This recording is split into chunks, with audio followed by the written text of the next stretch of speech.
What's good, y'all? Welcome back. We're definitely gonna get to Game 5, but I realized I didn't really have the words yesterday to speak about the just terrible events that happened in Texas. Just want to, it's sad, all the victims lost in the shooting at Robb Elementary School, and I believe it's Uvalde, Texas. I just, I feel like I got some type of platform, so I just want to speak on it, just briefly. We're gonna get to the basketball talk, but it's just sad, man. Steve Kerr really said it best. Like, change has to happen. Imagine if that was, your little sister or brother or your son, niece, nephew, daughter. Just imagine. I have a little sister who's in elementary school, so just when I saw all the lives that were lost, it just kind of it hit home a little bit. Obviously, thoughts and prayers out to the families, loved ones of those victims. It's just sad, man. Change has to happen. And what the United States always shows is that change usually does not happen when it comes to stuff like this. But hopefully this is some type of wake up call to the people in Washington, because it's sad.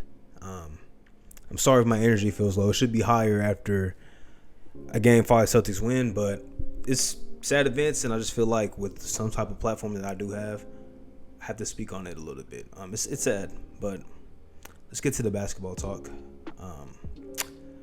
The Celtics were able to win in Miami Game 5, take a 3-2 lead. I believe the percentage is like 77% of the time. The winner of a Game 5 in the 2-2 series goes on to win the series.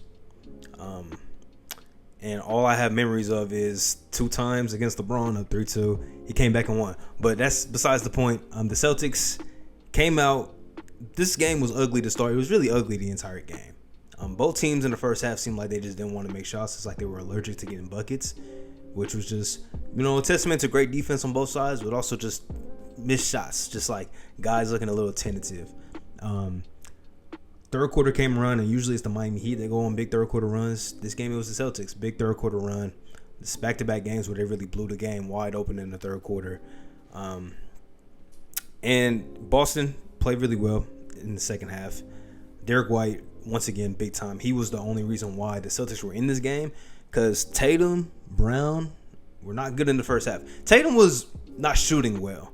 Brown was just god-awful. I'm going to talk about Jaylen Brown first. We're going to get to the Tatum talk because I got some things to say about Jayson Tatum. We're going to talk about Jaylen Brown first, bro. Last game, he played bad. I mentioned that. The Celtics won that game by 20 points. He played terrible. He played terrible last game, and he played terrible for the first half of this game. He had 4 turnovers in the first quarter. I think 5 at halftime. It's like whenever Victor Oladipo is around him, he just can't dribble the ball. And Jaylen Brown's not somebody whose handles, like, it's not elite, but it's not trash. Like, he's worked on it over the years. It's gotten a lot better. But Victor Oladipo is making him look like a kid, like, since Game 3. He's been making him look like a little kid dribbling the basketball. And it was so frustrating to watch because it was a 5-point game at halftime. I mean, Jaylen Brown had 5 turnovers by himself. That could have been a big swing right there. Third quarter came around. I went to Twitter. I was talking trash about JB, how I usually do if somebody's playing bad. And he was playing bad. He was playing like shit. I said it. I said it twice on Twitter. He was playing like shit. I was talking to the homies in the group chat. He was playing bad. Like, I kept saying it. Like, he's just playing terrible. Third quarter came around, especially late third quarter. He really stepped it up. He started with an and one in the third quarter. His third quarter runs have been big in the postseason. Like, he's done that quite a few times during the course of this playoff run. Started off with an and one. Then I think he came back off the bench because I think he had another turnover or something like that. Came back off the bench, made probably his best read of the night. Drove baseline, made a great pass to the corner. I think it was Grant Williams who hit the 3. And then he just had a barrage of 3-pointers, step back, mid-range shots. Ended up dunking. Bam got out the way, but a big-time dunk nonetheless down the lane. Jaylen Brown helped shift the tide in this game. Derek White kept the Celtics afloat. Al Horford was as steady as they come. He's just always that way for this team. And I'm going to talk about Rob Williams before I get to Tatum. Because Rob Williams, man, obviously Marcus Smart is the defensive player of the year. And he had a good game tonight too. Obviously, he had 4 fouls. But obviously he's the defensive player of the year. But it's interesting because all 5 starters for the Celtics got first team all defensive votes, which is just a testament to how great they were defensively during the season. But it's definitely like debatable on who the best defender is, and it's between Rob, who my girl decided to call R-Dubs. Shout out to her. And and Marcus Smart. It's definitely debatable. It's debatable between the two. Maybe Smart's just more of the glue, and Rob is the guy that just makes everything go. Because the ground he covers is insane. He's like a free safety out there, like Ed Reed type stuff. Like he plays that free safety role, backline of the defense. He covers corner to baseline like so well. He covers the baseline so well. And it's like whenever he's on the court, Bam doesn't want to be aggressive. He blocked like 2 corner threes this game. Had a few block shots. Rebounding was spotty for the Celtics, but Rob Williams is so important for this team. And the fact that he's day-to-day every single game pisses me off, but I understand he's coming off the meniscus surgery, so it's bound to happen. But hopefully he can get that day-to-day label removed, even though Ime said it's going to be the rest of the playoffs. But hopefully he just plays because he's so important, man. They can win games without him, but I don't think they can win a championship with him missing games. He's that important. He's that important. And every game that he's played, believe the Celtics have won except for game 2. Or game 1, I'm sorry, which Al Horford did not play. But when those two both play together, Celtics haven't lost in this series. So shout out to Rob, but let's get to Tatum. Because the title of this video is probably going to be something centered around Jayson Tatum being a top 5 player. I don't know. That might be something like that in the title. But this is probably like the third time this playoffs where he's had a bad shooting night, which he probably ended up shooting a little better. Probably, I think he might have been like 8 of 17, but he started off very bad, but he was still the best player on the floor. He wasn't forcing shots. He's taking what the defense was giving him. It was just a matter of making and missing. It seemed like all of his shots early on were short. He kept grabbing his shoulder, kept taking hits to the shoulder, but then it's like whenever he came out of halftime, I don't know what they gave him back there, or if they said he didn't get any work on the shoulder, but he came out the locker room a different beast offensively. But I want to talk about his defense, which was once again very good. He's really stepped up to the plate defensively, especially in the playoffs. But his playmaking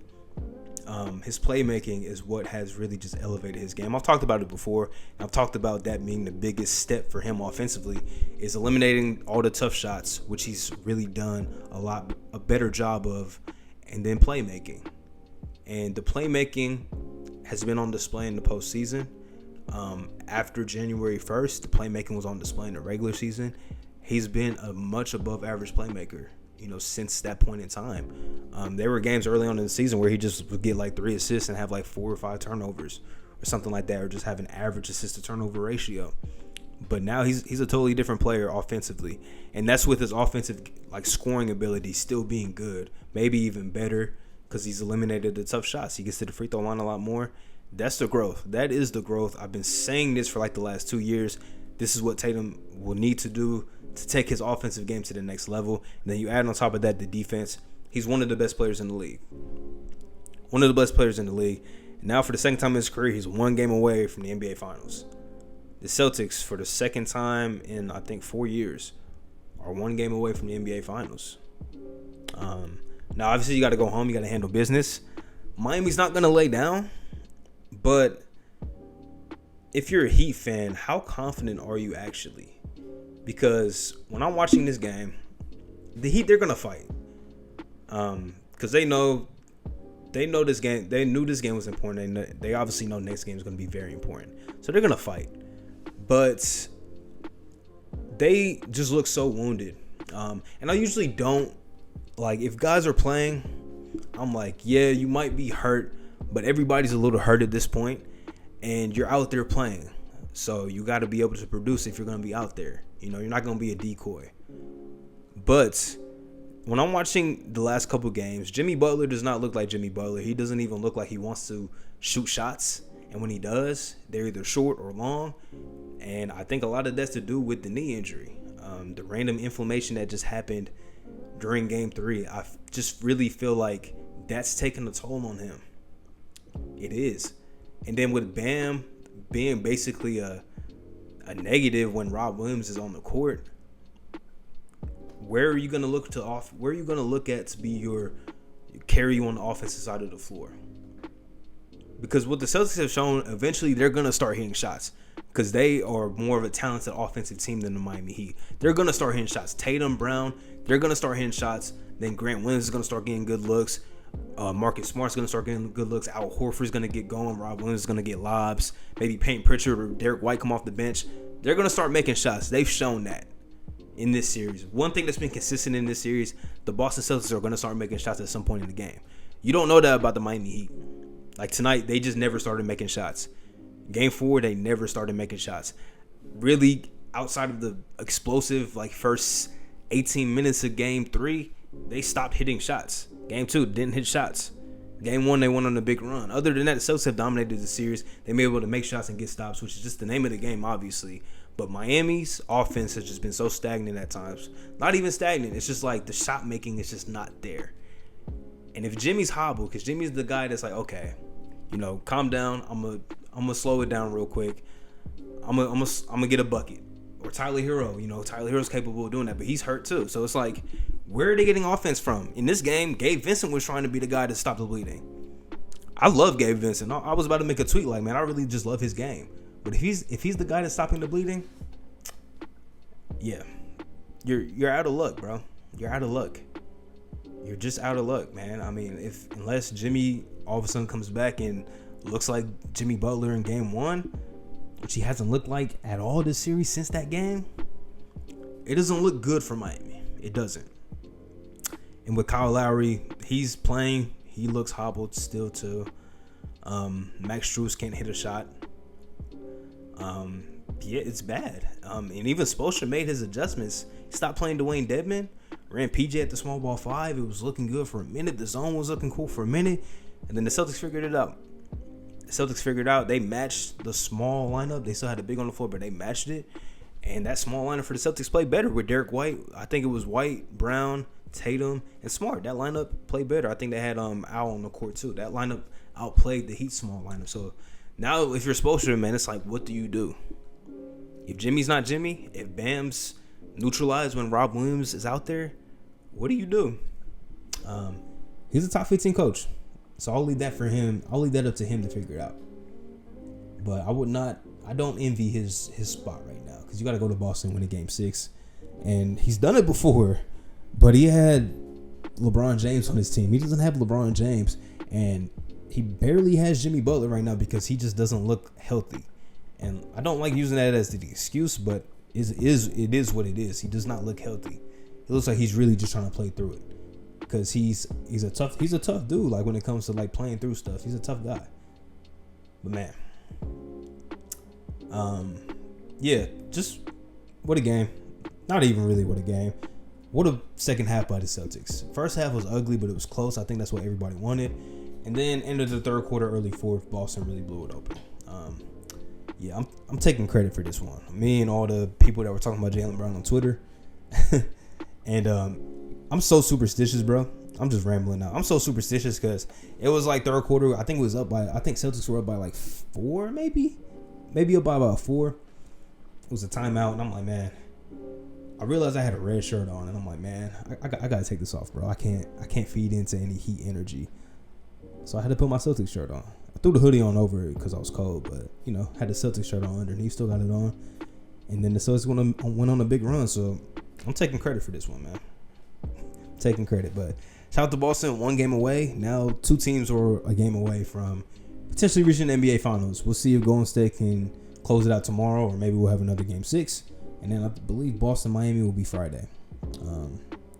Yeah, sorry if my energy was low. Had to start this video with just a real world topic, because at the end of the day, I'm just talking about the game of basketball, but there are real world things going on. So, yeah, hopefully just me talking about Game 5 for about 12 or so minutes just helped everybody, ease away from the real world for a little bit and just enjoy me talking about a blowout game once again. Appreciate y'all. I didn't say it at the beginning, but leave a like, subscribe if you are new, and I'll catch y'all tomorrow. Peace.